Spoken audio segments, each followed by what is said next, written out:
중요한 사항은 시간에 질문해 주세요. 발표가 없으니까. 네. 박수로 환영하겠습니다.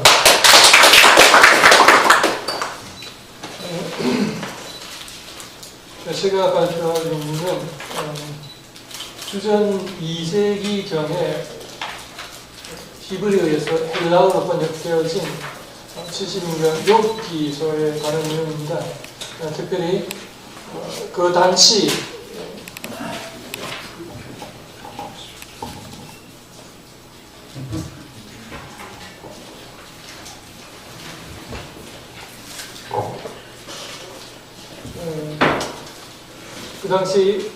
알렉산드리아 지역에서 이 70인경이 번역이 되었었는데 이 알렉산드리아 지역에 있었던 디아스포라 유대인 신앙 공동체가 이 성경을 번역하면서 특별히 욥기서를 번역하면서 당시 지중해를 비롯한 고대 근동 지역의 지배 문화였던 이 헬레니즘을 어떻게 수용하였고 또한 어떠한 입장에서 그 헬레니즘 문화를 접했는가를 70인경 욥기서 특별히 70인경에 나타난 몇몇 어휘들을 통하여서 살펴보고자 합니다. 당시 주전 2세기경에 헬레니즘 문명이 이 지역에 지배적이었는데 이 헬라 문화에 비교하여서 이스라엘 종교 혹은 어떤 유대 사상은 굉장히 양적으로나 혹은 어떤 그 실적으로 양적으로 부족한 편이었습니다. 많이 전혀 알려져 있지 않는 상황이었습니다.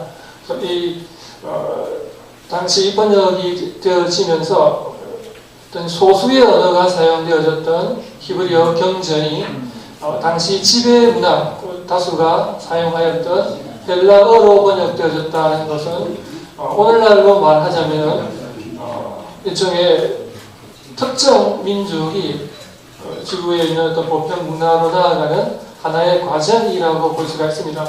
이런 과정에서 이 소수의 언어를 사용하였던 소수의 언어로 기록되어졌던 이 히브리 경전이 어떤 식의 변화를 맞이하는가 또한 그 새로운 문화를 어떤 식으로 접하는가를 살펴보는 것이 이 논문 전체의 주제입니다. 그래서 본문에 보면은 결론은 이 70인경 번역자, 당시 알렉산드리 번역자가 헬라 문명에 대해서 말하자면 상당히 우호적이었다 혹은 어떤 열려있는 마음을 가졌다라고 할 수가 있습니다.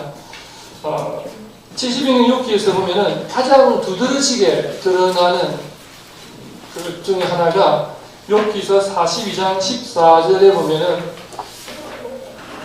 요곱의 딸이 세 번째 딸이 있는데 그 딸의 이름이 히브리어로 케렌 하푸커입니다. 그런데 이 딸의 이름이 아말테이아 케라스라는 단어로 번역이 되었는데 이 아말테이아는 크레타 섬에서 제우스가 어릴 적에 제우스에게 젖을 먹이며 키웠던 염소로 알려져 있습니다. 다시 말해서 그리스 신화에 등장하는 이름이 이 70인경에 나타나고 있다라는 것입니다. 쉽게 이야기하자면 성경에 단군 신화라든지 혹은 어떤 특정 민족, 특정 민족의 어떤 그 신화에 등장하는 이름이 성경에 언급이 되어져 있다라고 할 수 있습니다.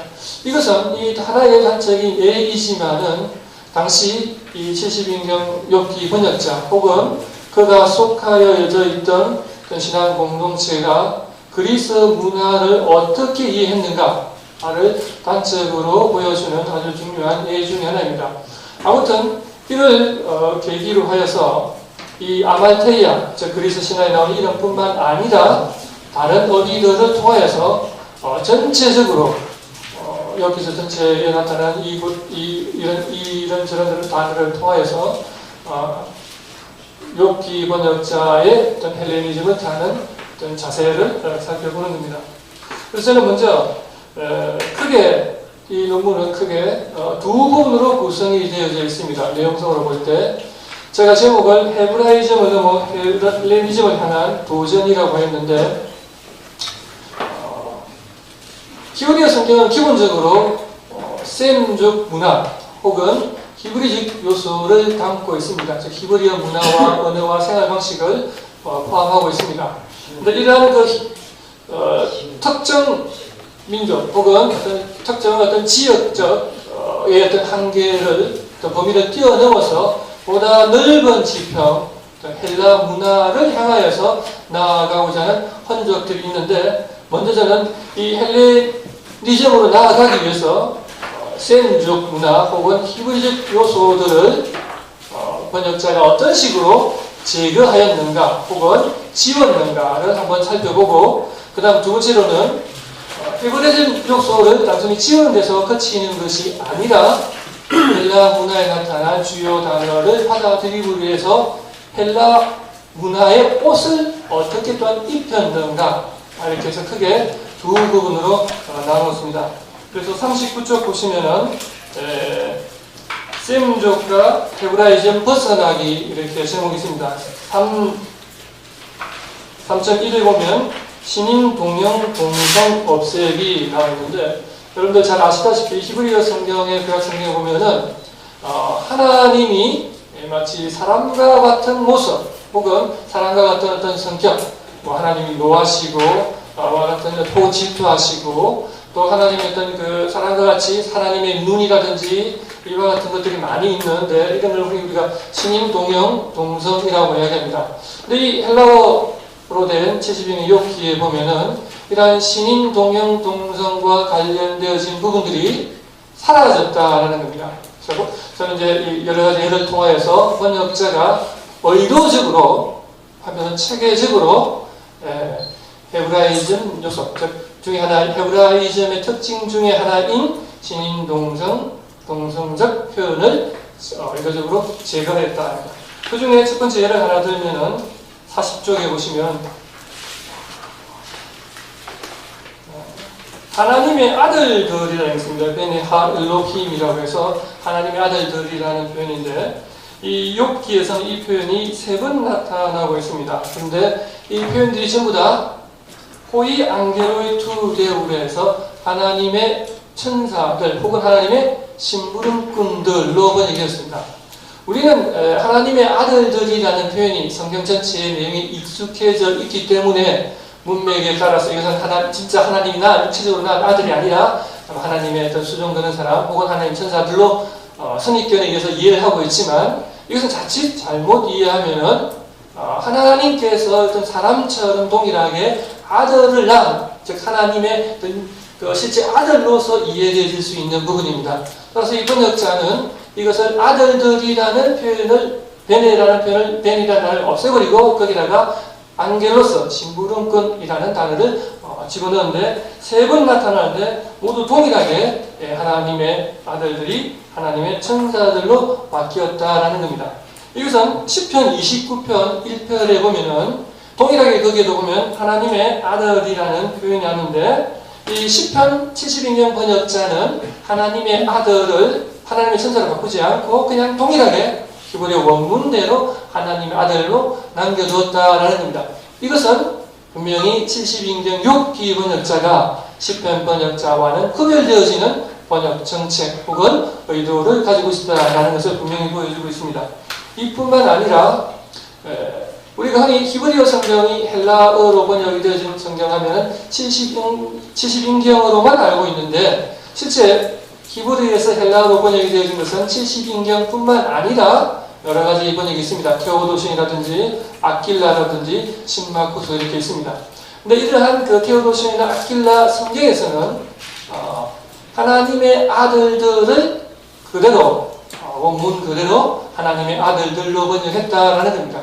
이렇게 70인경 안에 있는 시편 자체 비교해서도 그렇고 70인경이 아닌 다른 헬라 역본과 비교하여서도 70인경 욥기 번역자는 하나님의 아들에 관련해서 분명히 의도적으로 어떤 나름의 생각을 가지고 분명히 번역하고 있다라는 사실을 알 수가 있습니다. 그 다음에 두 번째 보시면 사파라는 단어가 있는데 입술입니다. 이 입술이 70인경에서 12번 나타납니다.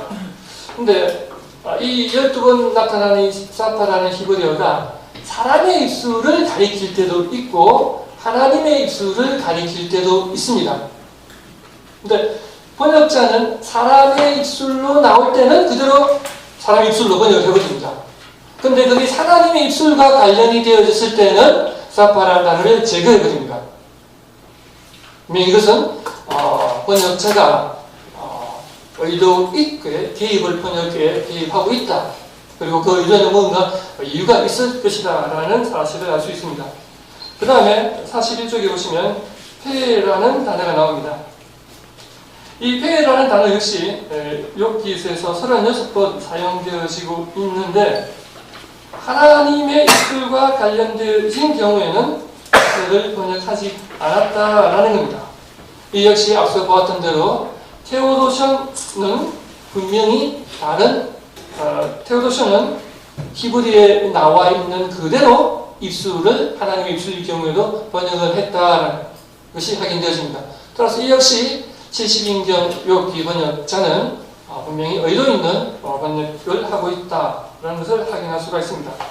그 외에 그 다음 네 번째 보시면 아인이라는 단어가 있습니다. 눈. 성경에 의외로 하나님의 눈이라는 표현이 많이 나옵니다. 히브리 표현에 하나님의 눈이 보다 나오는데 이 역시 번역자는 하나님의 눈이 나올 경우에는 어김없이 눈이 나오는 구절을 아예 번역을 안 해버리거나 혹은 그것을 그냥 하나님이 보았다로 바꾸었다라는 겁니다. 반면에 테오도션과 같은 다른 헬라어 역본에서는 하나님의 눈 그대로 이렇게 살리고 있습니다. 이렇게 해서 입술, 눈, 입 등 사람의 신체 기관과 관련되어진 기관이 하나님의 신체, 하나님과 연결되어질 때는 번역자는 번역을 하지 않거나 혹은 그것을 아예 그냥 없애버렸다라는 겁니다. 자, 이렇게 해서 신인동령 동선 제거에 대해서 살펴봤고 43쪽에 보시면 셈족 문화 지우기라는 제목을 제가 붙였는데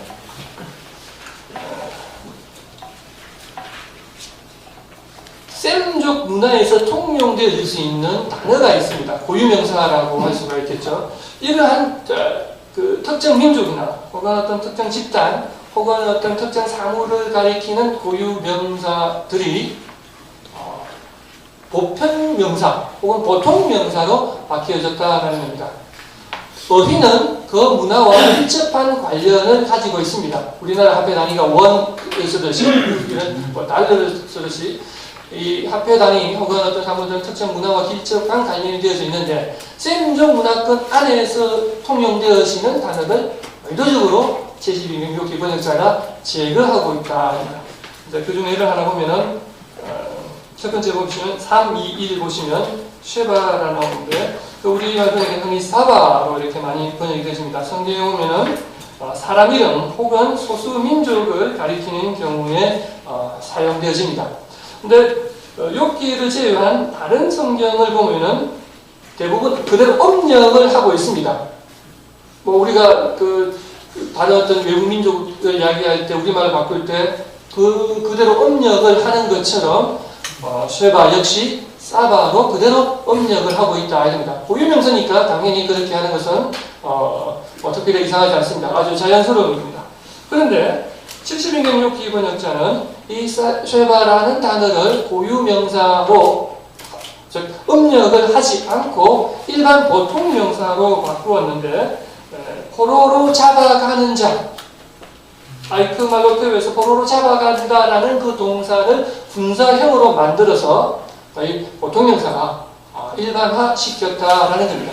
따라서 70인경 욥기 독자는 이 단어를 볼 때 사바라는 단어가 나오면 이것은 아마 헬라 문화권에서는 이해되지 않거나 아주 굉장히 낯선 개념이었지만 보통명사, 즉 포로로 잡아가는 사람으로 수탈자 이런 의미가 되겠죠. 그리고 바꿈으로 해서 보다 더 손쉽게 이해할 수 있게 했는데 이 역시 어떤 번역자가 의도 있는 어떤 개입이다라고 볼 수가 있습니다. 그 다음에 보면은 두 번째 보시면 3.2 보시면 카스림이라고 있습니다. 카스림 우리 한글 성경에 보면 갈대아로 주로 많이 번역이 되어지는데 대개 이 단어는 칼다이오스라고 해서 이 히브리어 단어를 그대로 음력했다라는 것을 알 수가 있습니다. 그런데 70인경 욥기 1장 17절에서는 이 단어를 말 타는 사람 혹은 기병으로 이렇게 번역을 하였습니다. 갈대아는 엄연한 고유명사입니다. 특정 민족 혹은 특정 지역을 가리키는 고유명사인데 그것이 보통명사가 되어졌다라고 합니다. 따라서 헬라어 독자는 아주 이 단어를 가깝게 편하게 아마 이해되어질 수 있지 않았나 보여집니다. 그 다음에 세 번째 보시면 케시타라는 단어가 나옵니다. 창세기 33장 19절에 보면은 야곱이 밥다나란 삼촌 집에 갔다가 가나안 땅으로 돌아온 이후에 세겜 근처에 있는 하몰의 아들들에게서 땅을 구입하는데 그때 100케시타를 지불했다라고 합니다. 우리 여기서 이 본문을 통해서 분명히 알 수 있는 것은 케시타라는 것은 당시 통용되어지는 화폐 단위구나라는 걸 알 수가 있습니다. 그런데 이 번역자는 이런 화폐 단위 이름인 케시타를 암나스라고 해서 양으로 바꿔버렸습니다. 따라서 만약에 케시타라는 이 특정 시대에 아마도 가나안 땅과 메소포타미아 지역에서만 통용되어지던 그 화폐 이름이 당연히 한참 시대가 흘렀던 헬라 사람들에게 낯설 수밖에 없었죠. 근데 그것을 그 화폐 단위를 없애버리고 양은 시대와 공간을 초월해서 보편적인 어떤 문물 교환의 어떤 가치를 가질 수 있는 그런 대상입니다. 따라서 보다 더 손도 쉽게 바꿔버리기 위해서 일종의 세민족 혹은 어떤 히브리적 문화권의 색깔을 빼버렸다라고 이렇게 말을 할 수 있습니다. 그래서 세민족 문화를 지웠다라고 얘기할 수 있겠죠. 그 다음에 324에 보시면 로뎀과 젤림이라고 나오는데 로뎀 하면 우리 성경에 자주 등장하고 있고 아주 잘 알려져 있습니다. 이 로뎀 같은 경우에도 우리 한글 번역에 있었어도 원래 로뎀은 우리말로 대사리 나무에 해당되어진다고 합니다. 그런데 우리 한글 성경에서조차도 그래서 대사리 나무를 번역하지 않고 로뎀으로 그냥 번역을 해버립니다. 고유 명사니까 그냥 존중하자라는 의미가 있는 것 같습니다. 그런데 이 번역자는 이 로뎀, 즉 이 대사리 나무와 그 다음에 체일림은 연꽃으로 알려져 있는데 이 두 단어들을 나무 그리고 모든 종류의 나무 혹은 큰 나무 등으로 바꾸음으로 인해서 로뎀 같은 경우에는 팔레스타인 지역에서 자라나는 나무로 알려져 있는데 히브리 성경에서 느낄 수 있는 어떤 지역적 특색이 70인에서 사라져 버리고 그냥 나무를 가리키는 보통명사로 바뀜으로 인해서 좀 더 보편성을 띠게 되어지고 따라서 이 70인경을 읽는 독자는 보다 더 편하게 이 70인경을 접근할 수가 있었는데 이 역시 번역자가 의도적으로 세민족 지역의 어떤 문화 특색을 의도적으로 지워서 보다 더 보편적 다수가 이해할 수 있는 언어를 의도적으로 했다라고 보여집니다. 그 다음에 325에 보시면 레비아단과 라합이 나오는데 레비아단 같은 경우에도 우리 한글 성경에서 그냥 레비아단으로 번역을 합니다. 서양문에서도 그렇게 번역을 해버리고 그냥 성경에 나오는 굉장히 어떤 짐승, 동물, 상전설적 동물로 이렇게 이해를 하는 정도입니다. 그런데 이 레비아단조차도 70인경에서는 토메가케토스라고 하여서 큰 물고기 아마 이 큰 물고기는 케토스 하면은 고래를 가리키기도 합니다. 그래서 이 토메가케토스 하면은 굉장히 큰 물고기, 굉장히 큰 고래의 의미를 바뀌어버리죠. 레비아단은 우가딕 신화에 등장하는 바다 속의 어떤 동물로 알려져 있습니다. 전형적인 우가딕 이 바벨론 신화를 상징하는 동물인데 이 단어 역시 그냥 평범한 물고기로 바뀌어버렸다는 겁니다. 그야말로 세민족 문화의 흔적을 아주 깔끔하게 정리를 하는 그런 케이스로 볼 수 있습니다. 라합 역시 막연하게 우리가 머릿속에 어떤 전설적 동물로서 알려져 있는데 이 역시 그냥 물고기라는 지극히 평범한 단어로 바뀌어버리고 말았습니다. 자, 그 다음 이어서 이게 번역자는 세민족 히브리적 색깔만 지우는 것이 아니라 그와 더불어서 헬라 옷을 입히기 시작합니다. 그래서 저는 그것을 크게 두 가지 부분으로 나눠봤는데, 하나는 토착화와 헬라 옷 입히기 이렇게 나눠봤습니다. 자, 먼저 토착화해 보시면 4.11에 보시면 파피루스가 나오는데, 요즘에는 그 성경을 번역할 때 파피루스라는 단어조차도 그냥 우리에게 잘 알려져 있으니까 그대로 음력하자라고 이렇게 이야기하는 사람이 있을 정도로 파피루스는 아주 보편적인 단어입니다. 근데 파피루스는 흔히 우리가 잘 알다시피 종이를 만드는 재료로서 나일강에서 많이 자라나는 어떤 여러 해살이 풀로 알려져 있습니다. 근데 이 욥기 40장 21절에 보면은 여기 보시면 욥기 40장 21절에서는 늪지와 갈대 아래라는 늪지와 갈대, 즉 늪지에 갈대가 있으니까 그렇게 표현한 것 같습니다. 늪지와 갈대 아래에 있는 라는 단어를 파피루스와 갈대와 골풀, 파피루스, 갈대, 골풀 다 비슷합니다. 습지에서 자라는 여러 해살 풀을 가리킵니다. 세 개나 단어가 나왔던 거죠. 우리말에서 눈이 내린다 표현하는 데는 여러 눈을 있죠. 뭐 쌀이 눈이 내린다 혹은 한방 눈이 내린다 있는데, 알래스카에 가면은 이 눈을 내리는 현상을 보고서 표현